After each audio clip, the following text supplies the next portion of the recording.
Agora, meus queridos, eu quero saber uma coisa. Será que na nossa região nós temos indígenas? Ou tinha? Onde eles vivem?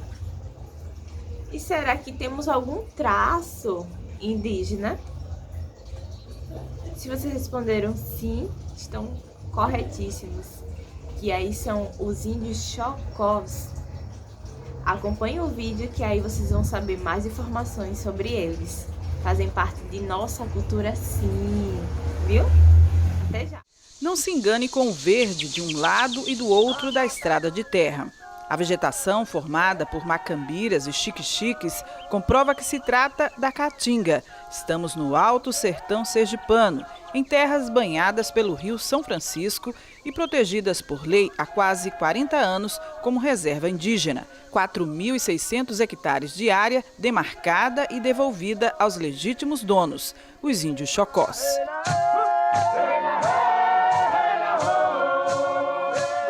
Foram muitos anos de ocupação das terras por fazendeiros e as influências dos brancos católicos na localidade.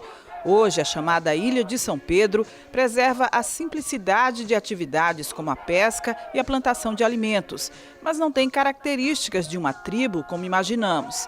As casas são simples, de alvenaria, e os traços indígenas quase não se veem mais entre os cerca de 400 habitantes. A mistura de raças e a perda da identidade foram estimuladas na época.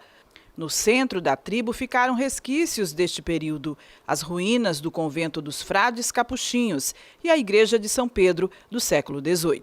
Assim como em outras comunidades indígenas, a interferência da Igreja Católica fez com que parte da cultura dos Chocós se perdesse no caminho. Com o objetivo de catequizar os índios, os religiosos impuseram sobre eles o catolicismo e também a língua portuguesa. Com isso, a linguagem própria dos Chocós foi esquecida. Os pais e avós do ex-cacique Girleno fizeram parte de uma geração oprimida. Ele também viveu um período de sofrimento e de luta dos Chocós. Através da imposição branca no meio da gente, a Igreja Católica, que aí ela entra, né? Veio para catequizar, mudar os costumes, que índio não era cristão, que tinha que se batizar, que tinha que fazer isso e aquilo. As coisas foram se modificando e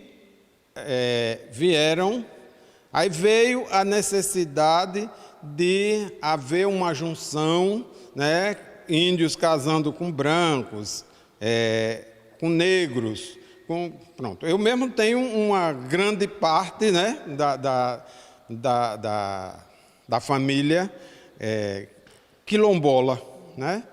Eu tinha uma avó que era negra, tinha uma outra avó que era negra, tinha dois avós que eram índios, tinha uma mistura danada. E por isso é que está acontecendo isso, né? A gente vê pessoas aqui, assim, uma miscigenação grande, né? Por conta dessa invasão, por conta de tudo. A missão de preservar o que restou da cultura do povo Chocó está nas mãos das novas gerações. Nas escolas da aldeia, a tarefa é cumprida pelas professoras, quase todas índias também. Não pode abrir mão do conhecimento universal, né, daquele conteúdo universal, porque eles precisam para engajarem no Enem, para conseguir uma boa aprovação no Enem. Só que não podemos também abrir mão dos assuntos específicos, que são aqueles assuntos voltados para a realidade dele, a realidade sociocultural deles, né? Então a gente abraça os dois conteúdos, né? Faz com que ele tenha um conhecimento universal, mas sempre puxamos também para a realidade dele. É um desafio a gente tentar fazer essa relação, né, dos conhecimentos que são próprios de todas as escolas e dos conhecimentos dos saberes locais aqui da comunidade. Então é uma luta que, enquanto escola, a gente trava todos os dias buscando, em parceria com a comunidade, fazer essa educação intercultural aqui dentro da nossa escola. As tradições aprendidas vão sendo preservadas e praticadas por todos da tribo. Por isso não é de se estranhar encontrar, por exemplo, aqui no meio da rua, à frente de casa, uma pessoa pintando o corpo. É algo que passa, né, de pai para filho. O Irã, por exemplo, está mostrando aqui para a gente como é todo esse ritual. Tem um cocar também, é um acessório que faz parte das tradições deles. E ele vai explicar para a gente como é que funciona isso, porque existe um segredo aí nessa tinta, que não é uma tinta comum, é uma tinta preta que é feita da fruta, do genipapo. Eu queria que você explicasse como é que faz essa tinta primeiro, Irã. Bom, essa tinta é uma tinta feita do genipapo, né, extraída aqui da nossa terra, com o carvão. Nós temos nossos segredos da natureza, que a gente prepara ele junto, faz a mistura para ser usado na pintura, que dura em torno de 8 a 15 dias na pele. Tem um significado esse símbolo aí, isso que você desenhou na pele? Bom, isso aqui é um símbolo que faz parte da nossa cultura. Como além desse, nós também desenhamos o cocal, desenha uma jiboia no nosso corpo, que o cocal é um símbolo, faz parte da nossa cultura, assim como o maracá, o colar. Esse aqui então entendeu? É um símbolo. No caso, esse é um símbolo? Esse é um dos símbolos que nós usamos para se apresentar e nos nossos rituais, porque o índio se sente feliz quando ele está com os seus trajes, né? Com o seu cocar na cabeça, pintado e com o maracá na mão. Costumes, tradições, rituais como o toré, que os pequenos aprendem seguindo os passos dos mais velhos.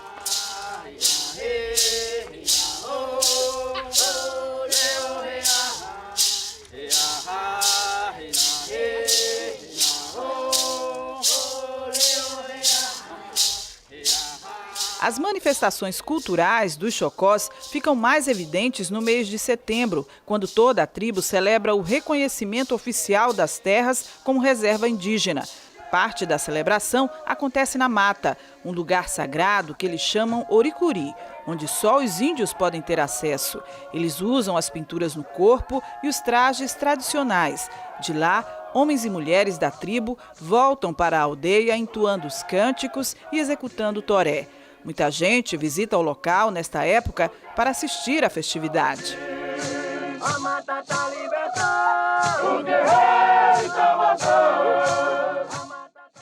O pajé da tribo explica que a tradição indígena hoje é respeitada pelos católicos. Há também o reconhecimento da participação de religiosos na retomada das terras. Tanto que os ritos próprios dos Xocós são praticados dentro da igreja de São Pedro. No presente, a igreja permanece aqui porque ela foi uma mãe, foi um pai, nossa história, né, da conquista dessa terra, né? Então é por isso que a cultura indígena é junto com a católica, né? No momento de indígena é indígena separado, mas no momento da missa é junto com a cultura. O motivo é esse, porque ela foi o pai, foi a mãe nessa conquista dessa terra do povo Xocó. Então por isso que ela resiste hoje, até hoje, temos esse respeito por ela. Na última semana, os Xocós tiveram outro motivo para a celebração na aldeia. A população comemorou a posse do primeiro vereador indígena no município de Porto da Folha. Lindomar Xocó era suplente e passou a ocupar a vaga como legítimo representante da tribo na Câmara Municipal. Nós sabemos o quanto o indígena é discriminado, o quanto o indígena sofre para adquirir seus direitos, né? E agora tem a oportunidade de ter um indígena para fazer com que as leis sejam cumpridas e também buscar projetos para a nossa comunidade. Para a comunidade é mais uma importante conquista na luta pelos direitos resgatados e que precisam ser preservados. O povo Xocó passou vários anos de sofrimento, de muita luta, e tudo nosso que nós temos hoje em mãos foi através de luta. E o vereador não foi diferente, né? Sofremos uns 2 mandatos ali lutando para ser vereador e hoje finalmente chegou esse ponto de assumir essa função. A gente resgatamos a nossa história porque para a gente não perder, para não perder a nossa tradição, a nossa cultura, nosso ritual, para essas crianças que estão chegando agora, estão no mesmo caminho da gente, a gente está ensinando o mesmo caminho para eles. Eu mesmo estou com 63 anos, nunca vi na minha comunidade um índio ter o direito que esse teve hoje aí. Isso tudo é marca de uma história que ele tem, chegar a ser vereador. Por onde eu passar, né, eu quero deixar essa marca, né, que por destino, ou eu não sei dizer, foi um presente de Deus, né, ter nascido Índia Xocó, que é um privilégio.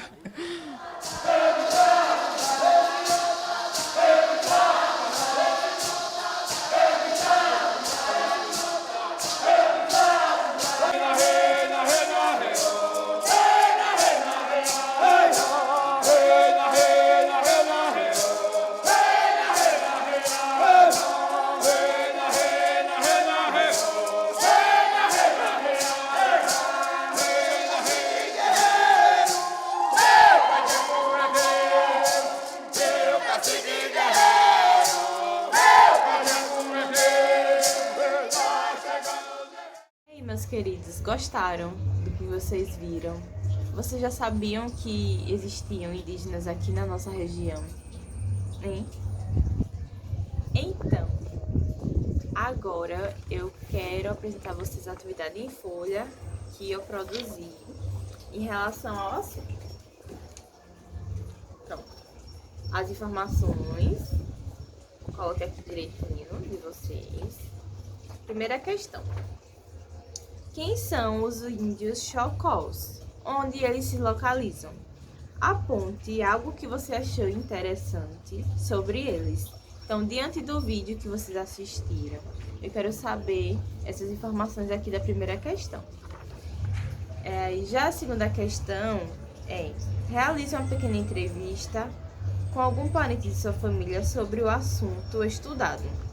Então, eu quero que vocês façam uma entrevista com algum parente de vocês. Aqui vocês têm que colocar tudo direitinho, o que se pede, como nome, idade, grau de parentesco, profissão. E tem as perguntas, né? Você sabia que em nosso estado existiam indígenas? Você sabe quem são eles? Onde vivem? Na nossa família temos indígenas? Se sim, quem? Existe alguma história curiosa? Então, aqui o que a tia explicou agora foram as perguntas da entrevista, que você vai ter que fazer com algum parente seu. Pode ser tia, avô, mãe, pai, ou então o irmão ou primo, certo? Que aqui nessa entrevista vai ser possível saber se na sua família você tem alguma história indígena. A tia, eu, Cássia, tem uma pele negra. Mesmo com essa cor mais clara, mas devido ao colorismo, a tia tem a etnia negra ou preta, certo? Mas a tia soube, através da minha avó, que a avó dela era indígena. Tanto que ela descreve algumas características dela, entendeu?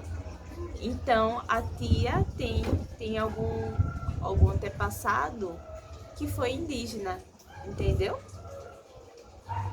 Aí eu quero saber de vocês, se na família de vocês tem algum indígena, tem alguma história indígena, sabe? Como essa que a tia contou, certo? Mas também se não tiver, não tem problema, entendeu?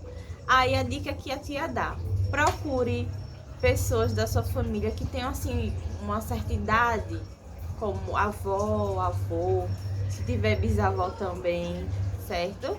Ou então pergunta também ao pai e à mãe, para ver se tem alguma história assim curiosa para fazer essa entrevista, certo? Qualquer dúvida é só mandar pelo WhatsApp, viu?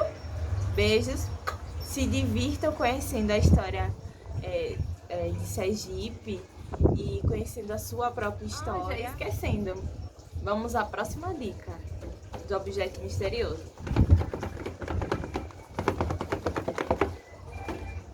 Esse objeto pode ser girado. E o que será? Primeira dica foi: tem sementes e agora pode ser girado. Dê aí suas sugestões do que seja o objeto misterioso.